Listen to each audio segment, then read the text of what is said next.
Welcome to On the Way Classroom with Tony Crisp. Each weekday, Monday through Friday, Dr. Crisp will teach the Bible from its historical, geographical, linguistic, and cultural context. Tune in daily to start your day right and to deepen your understanding of how to better walk the way and enjoy the journey. Now, here's your host, Dr. Tony Crisp. Welcome to On the Way Classroom. I'm Tony Crisp, and for those of you who were in the last session, we're going to pick up exactly where we left off. But for those of you who were not, we began through the last chapter of the Gospel of Luke. Luke is the prequel to the sequel, which is the book of Acts. And when we get to the book of Acts, after studying the Gospel of John and the highlights of that gospel, we're going to refer back to these sessions that we're having this week in Luke 24. And so in our last session, Mary and several of the women had come very early to the tomb, probably at the breaking of dawn, very early in the morning, and they found the body of Jesus gone. Two men, two angelic beings, two heavenly messengers were there to tell them that Jesus is alive and that they were to go tell the apostles, the disciples, that Jesus is risen from the dead and that he would meet them in the Galilee, because that is where he had told them that indeed he was going to come to Jerusalem. He was going to be crucified. He actually told them the method of his death and that he would be buried and that he would rise again. And they just put that in the back of their mind. Remember, this is not anything new. This is congruent and in complete harmony with what we have in the other Gospels. Because remember, Peter even said, "Lord, I'm not going to allow that to happen." And Jesus gave Peter a great awakening when he said, "You're going to deny me more than all of the other disciples, and you're going to do it publicly. You're going to do that before the rooster crows in the morning."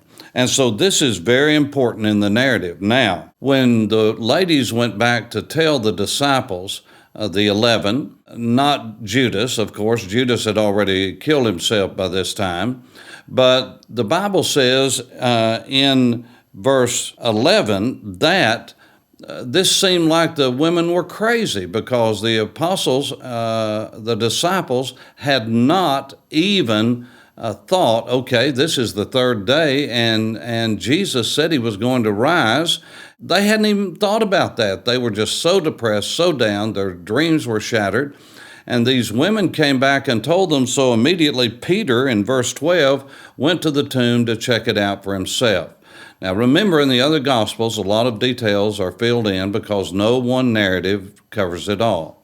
And so that's where we left off at the last time together.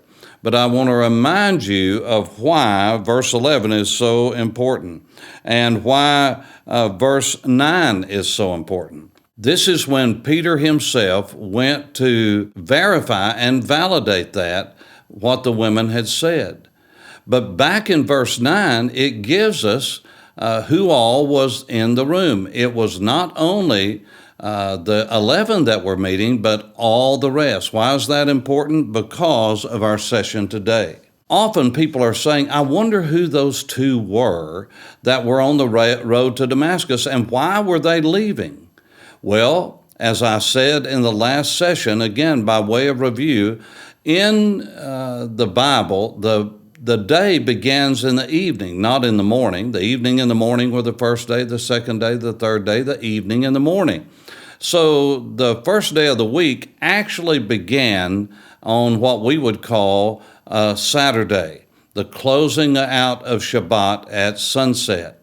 And so this was very early in the morning on the first day of the week, what we would call Sunday.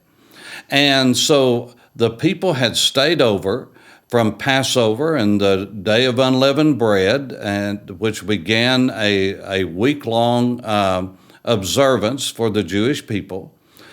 Jesus had been put in the tomb. Then there was a Shabbat, a Sabbath day, and the first day of the week after the Passover Sabbath was Bikurim, which was the festival or feast of first fruits.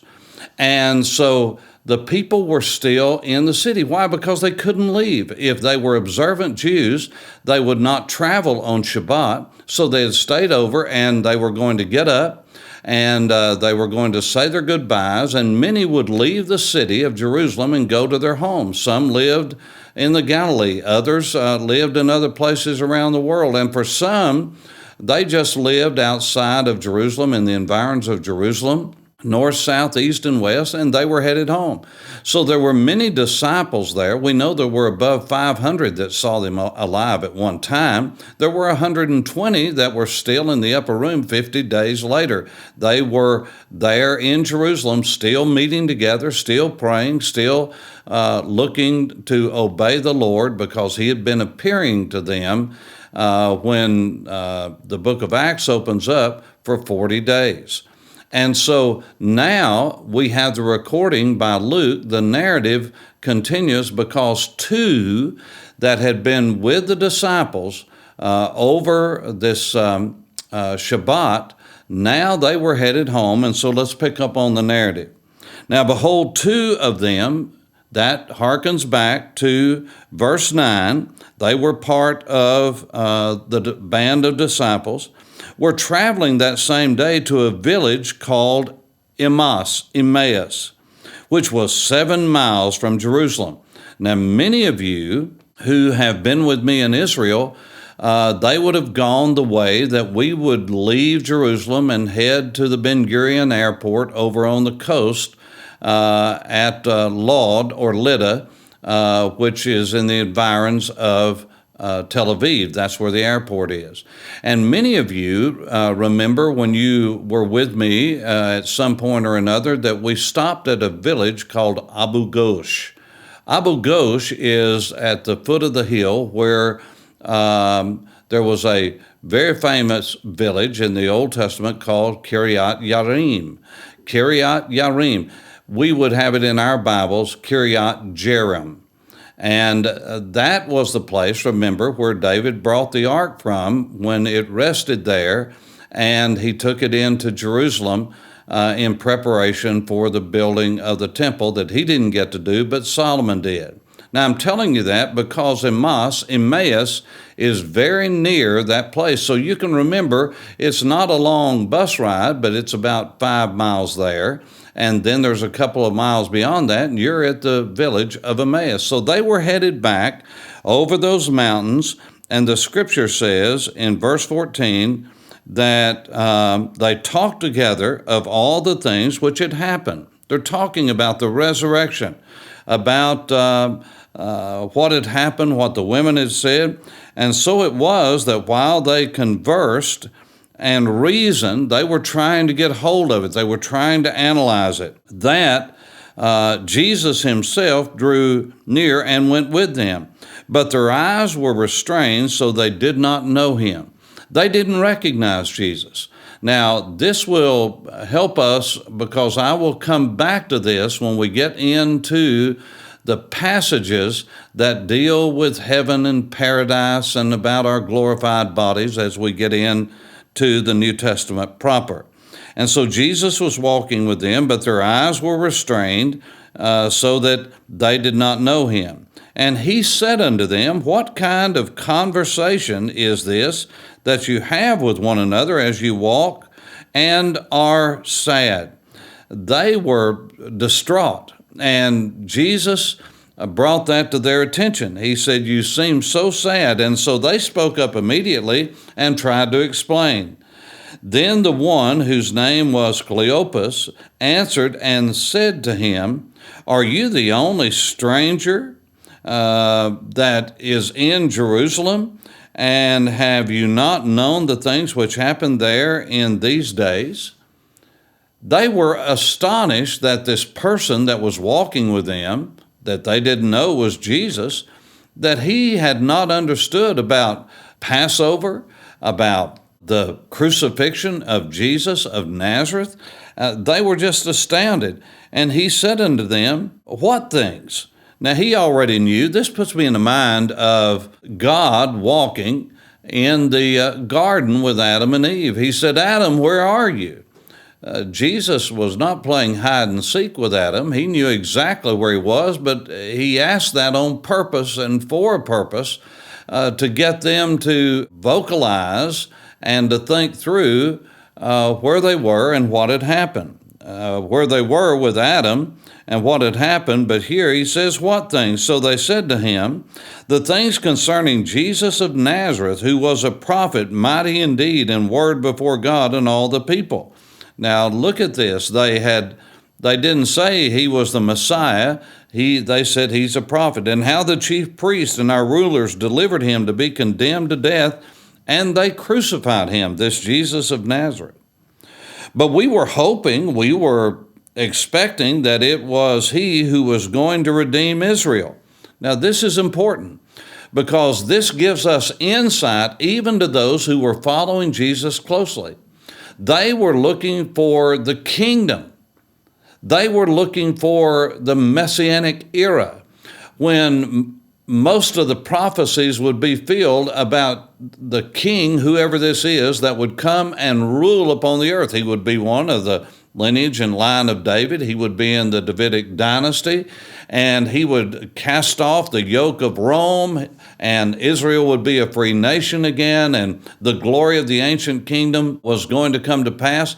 This is what they were expecting. They were not expecting the Messiah to come and die, even though it was prophesied. Not only that he would die, but what he would say when he was dying, and it even prophesied the message that would be given, the method by which he would die, that he would rise again from the dead. All of this was prophesied. But this is an important point. Most of the prophecies in the Old Testament, most of the messianic prophecies are not related to what we would call the first coming of Jesus and his humility, his death, his substitutionary death, his burial and resurrection, but most of the prophecies deal with the kingdom. And when we get to the book of Acts later, you're going to see that this is why Jesus was talking to them about the kingdom, the Messianic era that we call in our day the millennium, because now we know how long that Messianic era is going to be. It's going to be 1,000 years, 10 centuries. And so we will deal with that down the road. But I want you to understand that this is the kind of events that these disciples on the road to Emmaus and even the 11 believed that this is what Jesus was going to do, and they missed it altogether until these days that Jesus spent with them. And so it says that the chief priests, they crucified him, but we were hoping that it was going to be the one who was going to redeem Israel. Indeed, besides all this, today is the third day since all these things had happened, the crucifixion and so forth.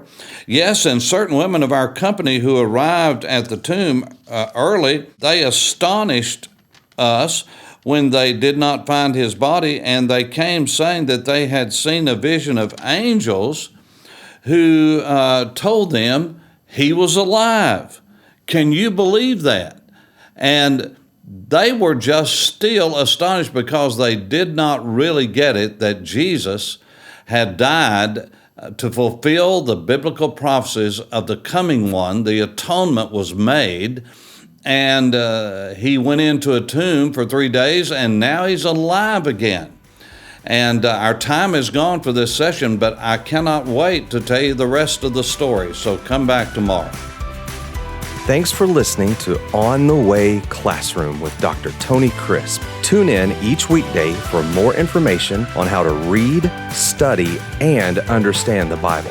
If you have questions, please write to questions@tonycrisp.org. That's questions@tonycrisp.org. Questions@tonycrisp.org. Thanks for listening and have a blessed day on the way.